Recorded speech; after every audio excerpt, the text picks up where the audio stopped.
महिला अभी अभी नींद से जागी थी और उसने देखा कि एक बिच्छू उसके जूते में रेंग रहा है। उसने हमेशा की तरह उसे मार दिया। फिर उठकर तैयार होने में कुछ समय लगाया। फिर उसने शॉवर चालू किया, लेकिन वह कीचड़ और पानी से भरा हुआ था। अन्ना इतनी गुस्से में थी कि उसने अपने प्रेमी को आवाज लगाई। उसका प्रेमी जैक कमरे में वापस आया और उसने अपनी प्रेमिका को कीचड़ में लथपथ देखा और शॉवर बंद कर दिया। अन्ना गुस्सा हो गई और उसे कोसने लगी। वह बहुत सुंदर थी। जैक द्वारा संचालित कंपनी के दिवालिया हो जाने के बाद दोनों को गांव में रहने के लिए वापस लौटना पड़ा। हालांकि अन्ना के पास अपने घर को साफ करने का कोई तरीका नहीं था। यहां तक कि शौचालय भी नहीं था। उन्हें हर दिन पेशाब करने के लिए बाहर जाना पड़ता था। दोनों को खेती करना नहीं आता था।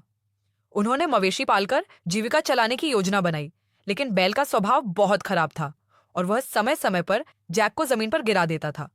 अच्छी लड़ाई के बाद अन्ना ने देखा कि वह ठीक है, तो वह खाना बनाने के लिए घर चली गई। नतीजतन घर का एकमात्र उपकरण अभी भी टूटा हुआ था। अन्ना इसे 1 मिनट भी बर्दाश्त नहीं कर सकी और तुरंत सामान पैक करना शुरू कर दिया। वह जैक के साथ संबंध तोड़ना चाहती थी, न कि छोड़ना चाहती थी। जैक चाहे जो भी कहे, वह नहीं सुनती। इस समय किसी ने दरवाजा खटखटाया। जब उसने दरवाजा खोला तो वह पड़ोसी समय था, जिसने कहा कि उसने झगड़ा सुना और देखने आया था। वास्तव में वह पहले से ही अन्ना को पसंद करता था, लेकिन अन्ना ने कभी उसके साथ अच्छा व्यवहार नहीं किया था।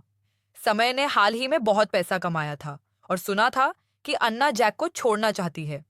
वह सामान उठाने में मदद करने के लिए आगे बढ़ा और कहा कि उसकी कार दरवाजे पर है। जब उसने दोनों को दूर जाते देखा तो जैक को कुछ याद आया। उसने दूर हटकर एक सांस ली। उसने समय की तस्वीर खोजी। ऐसा लग रहा था कि दोनों लंबे समय से संपर्क में थे। इस समय समय की कार काफी दूर तक चली गई थी और रुक गई थी।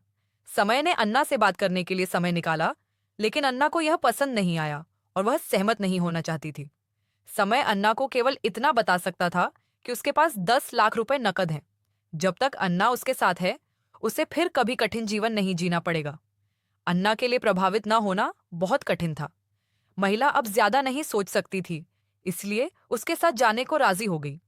समय और अन्ना एक होटल में कमरा लेने गए। अन्ना पहले कमरे में गई और सबसे पहले उसने स्नान किया। पता है, जब वह जैक के साथ गांव में थी तो उसने कितने समय तक अच्छे से स्नान नहीं किया था। अन्ना ने अपनी नई खरीदी हुई खूबसूरत ड्रेस पहनी और समय के साथ शानदार डिनर किया। खाने के बाद उन्होंने नृत्य किया और एक साथ एक खुशहाल जीवन जीने की कल्पना की। लेकिन जब वे अगले दिन अपने रास्ते पर आगे बढ़े तो उन्हें एक पुलिस कार ने रोक दिया। पुलिस ने समय की आईडी जांची और कार की तलाशी लेने को कहा। समय की अभिव्यक्ति तुरंत बदल गई।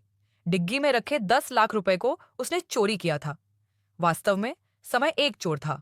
उसने पुलिस को डिग्गी खोलने का मौका ही नहीं दिया और कार सीधे पुलिस अधिकारी पर चढ़ा दी। अन्ना डर के मारे पुलिस की ओर भागी, लेकिन समय ने जल्दी से कार घुमाई और अन्ना को सीधे टक्कर मारने की कोशिश की। लेकिन अन्ना तुरंत सड़क के किनारे भागते हुए चट्टान पर से कूद गई और तभी एक बड़ी चट्टान ने कार को रोक दिया। समय ने कहा, अब आप रिश्ते से इनकार नहीं कर सकते, लेकिन हमारे हाथ में पैसा है। हम विदेश भाग सकते हैं। हम निश्चित रूप से एक खुशहाल जीवन जिएंगे, लेकिन मौजूदा हालात में विदेश जाना सामान्य रूप से असंभव है। एकमात्र रास्ता सीमा पार करना है। इसलिए वे दोनों गाइड वैन को खोजने के लिए वापस चले गए, क्योंकि जैक इससे बहुत परिचित था। हालांकि रास्ता बहुत खराब था, लेकिन जैक को इनाम लेते देखना अभी भी शर्मनाक रूप से लुभाना था। तुरंत सामान पैक किया और चल पड़े। फिर सीमा पार की। सड़क पर चलना बहुत मुश्किल था और जल्द ही कोई सड़क नहीं थी जिस पर गाड़ी चलाई जा सके। कार के नष्ट हो जाने के बाद वह पहाड़ पर चढ़ने लगा कि अचानक अंदर से सारा पैसा निकल गया।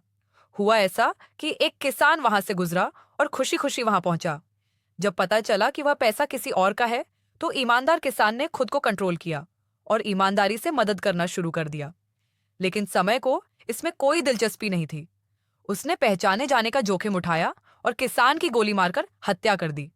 चावल के खेत के सामने एक आदमी और एक औरत थे। कुछ ऊपर से गुजरा। समय ने सामने से गोली चलाई।